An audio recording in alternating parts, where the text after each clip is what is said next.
वफाई हो और जिस मजहब के अंदर इतना सच्चाई हो और जिस मजहब के जवानों के अंदर इतनी लियाकत हो और इतनी शुजाअत हो कि अपनी जान देने के लिए तैयार है लेकिन झूठ बोलने के लिए तैयार नहीं है। मेरे बच्चे के मारने से लेकर अब तक वो सच ही सच बोला है। अगर वो चाहता तो कहता मैं तेरे बच्चे को नहीं मारा हूँ, अगर वो चाहता तो मेरे ये कहता बच्चे को मरने के बाद वो भाग भी सकता था, वो छुप भी सकता था। ना मैं था, ना मेरे खानदान का कोई था, ना कोई देखा था, ना कुछ सुना था, किसी को पता नहीं था। तो हमें ये पता चला है कि इस्लाम क्या दिया है और इस्लाम ने क्या दिया है और मोहम्मद रसूलुल्लाह सल्लल्लाहु अलैहि वसल्लम ने क्या दिया है। तो जिस मोहम्मद सल्लल्लाहु अलैहि वसल्लम के गुलाम का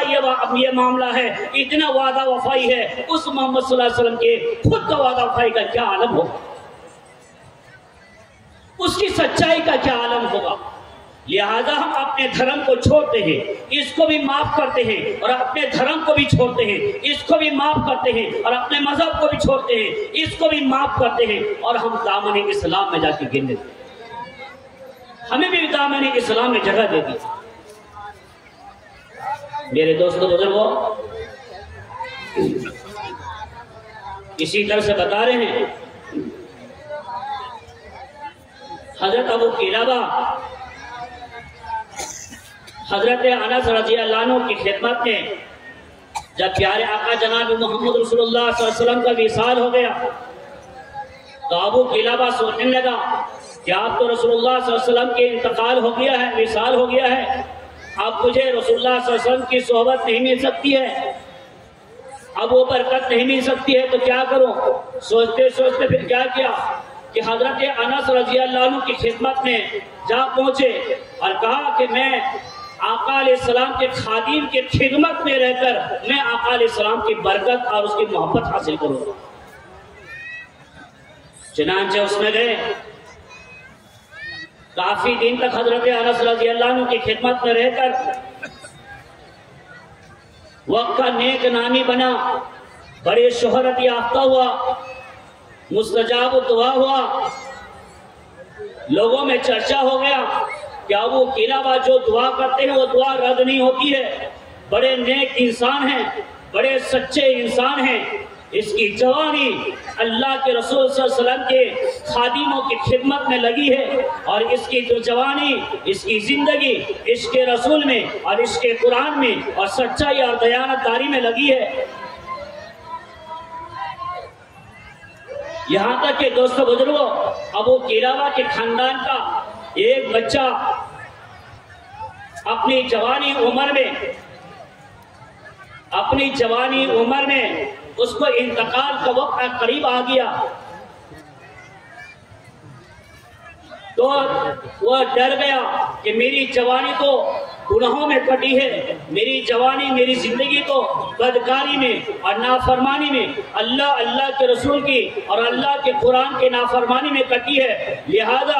मैं वो डर गया और उसी डर से अपनी माँ को कहने लगा, अम्मा मैं चाहता हूँ कि अबू किलाबा को बुला के लाया जाए और मुझे उम्मीद है कि अबू किलाबा की बरकत से और अबू किलाबा के मेरे पास खड़े रहने की बरकत से और अबू किलाबा के मेरे लिए दुआ करने की बरकत से मुझे उम्मीद है कि मुझे ईमान पर मौत आएगी, मुझे उम्मीद है कि मुझे अच्छी मौत आएगी, मुझे उम्मीद है कि मुझे आराम वाली मौत आएगी, मेरी मौत चैन और सुकून वाली आएगी।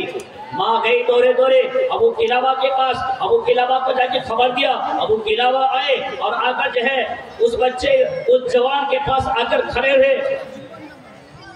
उस जवान के पास आके खड़े हुए। इसलिए मेरे दोस्तों बुजुर्गों, हमें चाहिए कि जब कोई इंसान मर रहा है तो हमें ऐसे वक्त में चाहिए कि नेक इंसानों को बुला के लाए, ऐसे वक्त में चाहिए कि इमाम साहब को बुला के लाए, उलमा को बुला के लाए, दीनदार लोगों को बुला के लाए और उसके सामने कलिमा पढ़े, उसके सामने सूरह यासीन की तिलावत करे। और मेरे दोस्तों, ऐसा ना हो के बल्कि हमारे यहाँ क्या हो रहा है, बल्कि एक इंसान अगर मर रहा है तो उसके सामने छोटे छोटे बच्चों को लाते हैं और बोलते अब्बा इसको देखोगे, अब्बा इससे बात करोगे, अब्बा पानी पियोगे, अब्बा खाना खाओगे, अब्बा दवा खाओगे, अब्बा ये करोगे वो करोगे, ये सब बातें बोलने लगते हैं। दोस्तों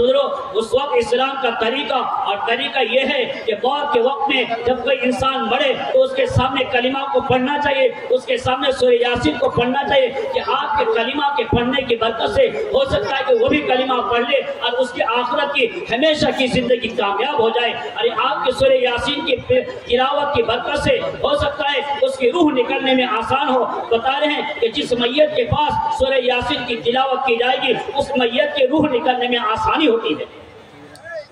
तो बहरहाल दोस्तों बुजुर्गों, हजरत अबू किलाबा आए और अबू किलाबा आने के बाद फिर क्या देखते हैं कि अबू किलाबा उस जवान को तीन डरावनी, खतरनाक और भयानक, तीन काले शक्ल के डरावनी शक्ल में उस बच्चे को पूरा जबरदस्त दबा के रखा है। एक डरावनी शक्ल सर को दबा के रखा है, दूसरा पेट की तरफ दबा के रखा है और तीसरा पैर की तरफ दबा के रखा है।